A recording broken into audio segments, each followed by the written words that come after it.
Assalamualaikum warahmatullahi wabarakatuh. Perkenalkan, nama saya Muhammad Saiful Mahfud, mahasiswa Pasca Sarjana UIN Sunan Kalijaga, Yogyakarta, dengan konsentrasi bimbingan dan konseling Islam. Alhamdulillah, pada kesempatan kali ini saya akan mempresentasikan artikel saya yang berjudul Pandemi COVID-19 dalam Perspektif Islam untuk Meningkatkan Spiritual dan Religius Umat Islam. Pendahuluan.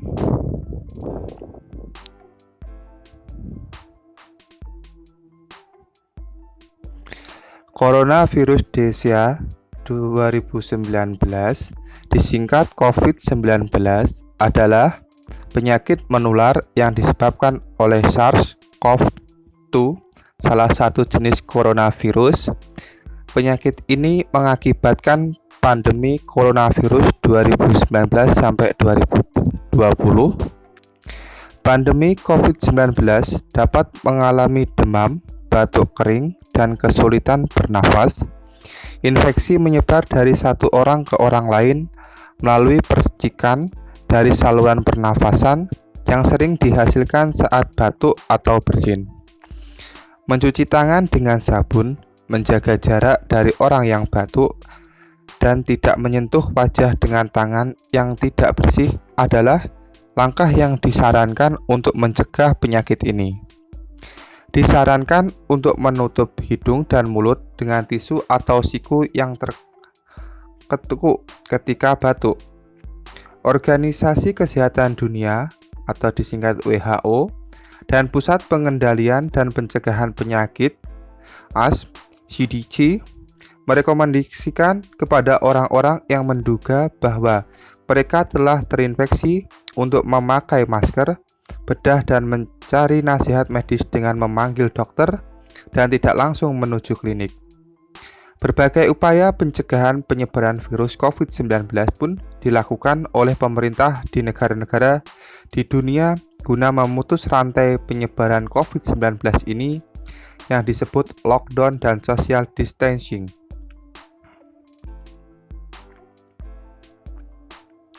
Sebagai umat Islam, tentunya kita harus menyikapi wabah COVID-19 dalam perspektif agama Islam. Dalam perspektif Islam, wabah atau yang disebut ta'un pernah terjadi di masa Nabi Muhammad SAW dan sebelum beliau. Nabi Muhammad SAW bersabda yang artinya, dari Aisyah radhiyallahu an, ia berkata, "Aku bertanya kepada Rasulullah SAW perihal ta'un. Lalu Rasulullah SAW memberitahukanku, dahulu ta'un adalah azab yang Allah kirim kepada siapa saja yang Dia kehendaki. Tetapi Allah menjadikannya sebagai rahmat bagi orang beriman. Maka tiada seorang pun yang beriman yang tertimpa ta'un kemudian ia menahan diri di rumah dengan sabar serta mengharapkan ridhonya, seraya menyadari bahwa ta'un tidak akan menimpanya selain telah menjadi ketentuan Allah untuknya. Niscaya ia akan memperoleh ganjaran seperti orang yang mati syahid." Hadis riwayat Bukhari, Nasa'i, dan Ahmad. COVID-19 ini juga bisa dikatakan sebagai ujian dari Allah Subhanahu wa Ta'ala kepada seluruh umat Islam yang ada di dunia. Dan dalam setiap ujian yang diberikan oleh Allah Subhanahu wa Ta'ala pasti mengandung hikmah kebaikan. Oleh karena itu, inti masalah yang akan dibahas dalam artikel ini adalah bagaimana pandemi COVID-19 dalam perspektif agama Islam guna meningkatkan spiritual dan religius umat Islam, yang kemudian dirumuskan menjadi sebuah judul, yaitu Pandemi COVID-19 dalam Perspektif Islam untuk Meningkatkan Spiritual dan Religius Umat Islam. Adapun metode penelitian dalam artikel ini, yaitu metode yang digunakan adalah kualitatif deskriptif Data-data yang dikumpulkan berupa data-data kualitatif, yakni kata-kata tertulis bukan data-data statistik. Fakta yang dicari pun berupa sistem pemikiran dan kondisi atau peristiwa yang sedang terjadi. Sadarmayanti tahun 2002. Sistem pemikiran yang dicari dalam penulisan artikel ini adalah sistem pemikiran terkait peningkatan spiritual dan religius umat Islam, sedangkan peristiwa yang sedang terjadi adalah terkait pandemi COVID-19. Adapun teknik yang digunakan adalah teknik kajian pustaka atau library research, yaitu pengumpulan data-data dalam bentuk catatan pribadi, jurnal ilmiah, buku-buku, surat kabar, majalah, dan sebagainya. Ari Kunto, tahun 2010, halaman 274. Masuk kepada bab berikutnya, yaitu hasil dan pembahasan. Spiritual dan religius. Spiritual adalah secara etimologi kata spirit berasal dari kata Latin spiritus, yang diantaranya berarti roh, jiwa, sukma, kesadaran diri, wujud, tak berbadan, nafas hidup, nyawa hidup. Menurut Dana Dzuar, spiritual berasal dari bahasa Latin spiritus, yang berarti sesuatu yang memberi kehidupan atau validitas pada sebuah sistem. Menurut Ari Ginanjar, kata spirit bisa diartikan menjadi 3 macam, yaitu moral, semangat, dan sukma. Spiritual adalah kesadaran diri dan kesadaran individu tentang asal, tujuan, dan nasib.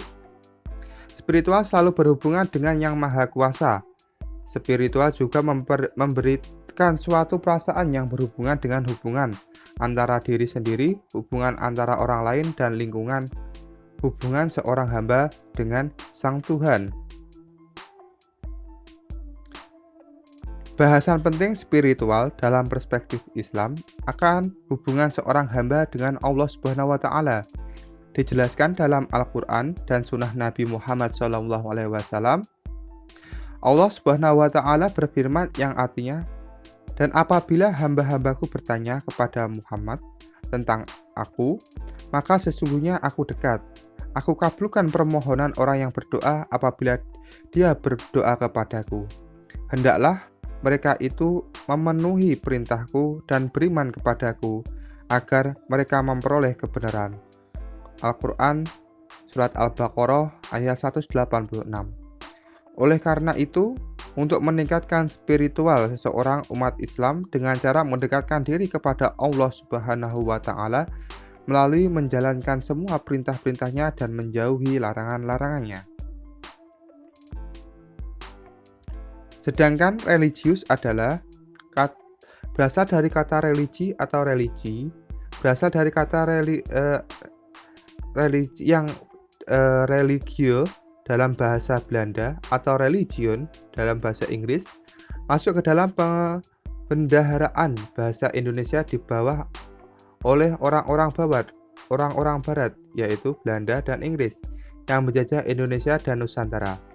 Dengan membawa dan sekaligus menyebarkan agama Kristen dan Katolik, kata religi atau religion itu sendiri berasal dari bahasa Latin yang berasal dari kata religere atau religor. Menurut Muhammad Thohir, religiusitas merupakan dorongan jiwa seseorang yang mempunyai akal dengan kehendak dan pilihannya sendiri mengikuti peraturan tersebut guna mencapai kebahagiaan dunia akhirat. Sidi Ghazalba mengartikan religi adalah kecenderungan rohani manusia yang berhubungan dengan alam semesta, nilai yang meliputi segalanya, makna yang terakhir, hakikat dari semuanya itu.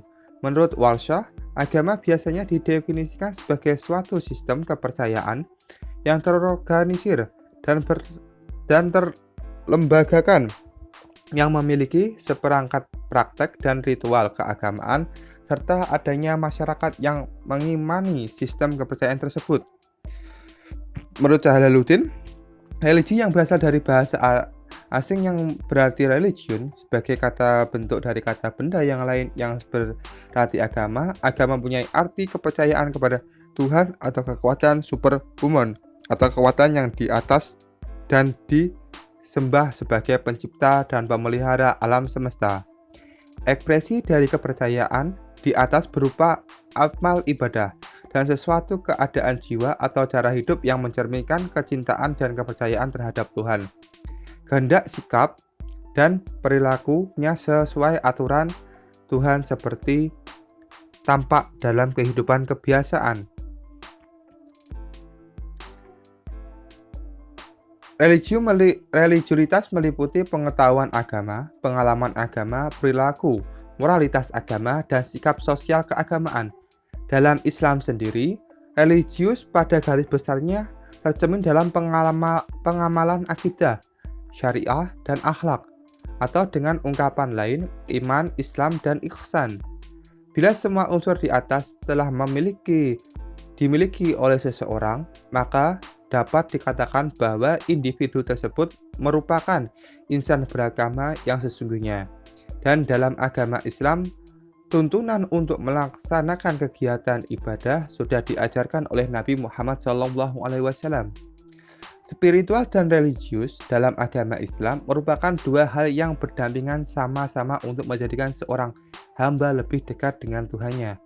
Melalui kegiatan agama yang sudah diajarkan dan ditetapkan, dalam proses peningkatan spiritual dan religius umat Islam dijelaskan di dalam Al-Quran dan hadis. Perintah untuk beribadah dijelaskan di dalam Al-Quran yang artinya, Aku tidak menciptakan jin dan manusia, melainkan agar mereka beribadah kepadaku. Al-Quran Surat Asy-Syariyat ayat 56.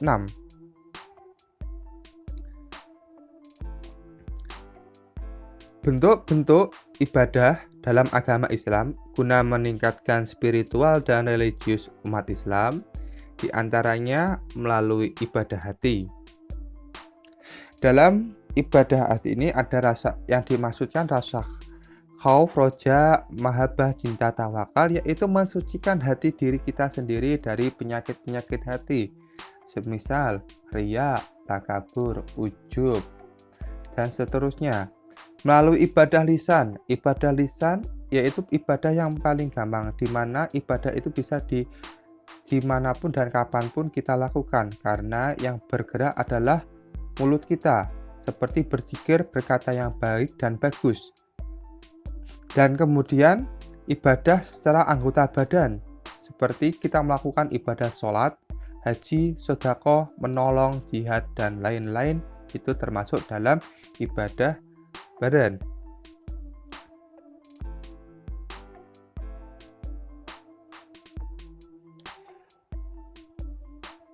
Berikutnya, mengenai pandemi COVID-19 dalam perspektif Islam. Wabah penyakit COVID-19 adalah musibah yang sangat besar dalam umat Islam. Terjadinya bencana pandemi COVID-19 ini tidak terlepas dari qada dan qadarnya Allah Subhanahu wa taala. Rasulullah Shallallahu alaihi wasallam bersabda dari Aisyah radhiyallahu an, ia berkata, "Aku bertanya kepada Rasulullah Shallallahu alaihi wasallam perihal taun. Lalu Rasulullah Shallallahu alaihi wasallam memberitahukanku, dahulu taun adalah azab yang Allah kirim kepada siapa saja yang Dia kehendaki. Tetapi Allah menjadikannya sebagai rahmat bagi orang beriman, maka tiada seorang pun yang tertimpa taun, kemudian ia menahan diri di rumah dengan sabar serta mengharapkan ridhonya, seraya menyadari bahwa taun tidak akan menimpanya selain telah menjadi ketentuan Allah untuknya. Niscaya akan memperoleh ganjaran seperti orang yang mati syahid." Hadis riwayat Bukhari, Nasai, dan Ahmad. Secara tidak langsung, dalam pandangan Islam dan banyak kesamaan antara COVID dengan taun yang sudah dijelaskan oleh Nabi Muhammad SAW, bahwa tidak bisa dipungkiri COVID-19 yang sedang merabah di seluruh dunia ini kriterianya termasuk dalam kriteria penyakit taun seperti di zaman Nabi dan sebelumnya. Oleh karena itu, dalam pencegahan taun atau COVID-19 dan penyakit COVID-19 ini sesuai dengan ajaran yang sudah diajarkan oleh Nabi Muhammad SAW, yaitu karantina. Karantina ini juga diterapkan oleh Nabi Muhammad SAW dahulu. Ketika ada taun yang mewabah dalam suatu negara, Nabi menghimbau kepada umat-umatnya untuk tetap berada di rumah saja. Yang kedua, tidak mendatangi tempat yang terkena wabah dan tidak keluar dari daerah tersebut. Intinya, kalau ada suatu wabah, kita mendengar suatu wabah di suatu daerah tempat, kita tidak boleh mendekati daerah tersebut. Dan kalau kita yang berada di tempat yang terkena wabah itu, janganlah kita keluar.